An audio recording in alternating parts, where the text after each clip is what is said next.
हिमाचल प्रदेश में बीते कल मौसम बिगड़ने के बाद यहाँ पर प्री मानसून की पहली बारिश से भी कुल्लू घाटी के अलग अलग इलाकों में नुकसान की खबरें सामने आई, जिसके बाद सैंज घाटी में आज सबसे ज्यादा नुकसान यहाँ पर देखने को मिला। सैंज घाटी के जीवा नाला में बादल फटने के बाद यहाँ पर 3 मकान क्षतिग्रस्त हो गए और यहाँ पर 3 लोगों के बहने की भी यहाँ पर सूचना मिली थी, जिसकी प्रशासन द्वारा पुष्टि कर दी गई है कि 3 लोगों की यहाँ पर मौत हो चुकी है। इसके साथ साथ तीर्थन घाटी में भी फ्लैश फ्लड की इस घटना के बाद काफी सारा नुकसान देखने को मिला है। 4 इलाकों में जो कुल्लू के 4 इलाके हैं वहां पर फ्लैश फ्लड की एक घटनाएं सामने आई है और बादल फटने की इन घटनाओं के बाद अब नदियों और नालों का जलस्तर भी बढ़ता हुआ दिखाई दे रहा है। इस वक्त की अगर मैं बात करूं तो इस वक्त मैं कुल्लू के अखाड़ा बाजार में मौजूद हूं और आप मेरे पीछे यहाँ पर तस्वीरों में देख सकते हैं कि व्यास नदी का जो जलस्तर है वो लगातार बढ़ता हुआ नजर आ रहा है, क्योंकि बीते कल जो मनाली का इलाका है वहां पर स्नो गैलरी के पास भी बादल फटने की घटना सामने आई थी, जिसके बाद यहाँ पर बांध के इलाके में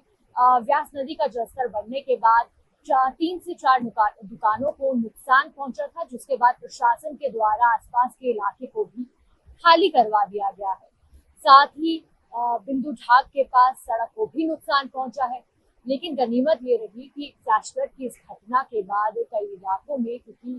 बारिश जो वो यहाँ पर कल काफी हल्की बारिश यहाँ पर देखने को मिली थी, लेकिन फ्लैश फ्लड की इस घटना के बाद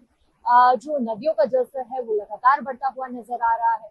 सैंज घाटी की अगर बात करें तो सैंज घाटी का जो सड़क है और से सैंज तक की जो सड़क है वो फिलहाल सुचारू है और ऐसे में प्रशासन के द्वारा लोगों से भी आग्रह किया जा रहा है, क्योंकि बड़ी संख्या में पर्यटक जो है वो मनाली और तीर्थन घाटी की ओर जाते हैं। इस दौरान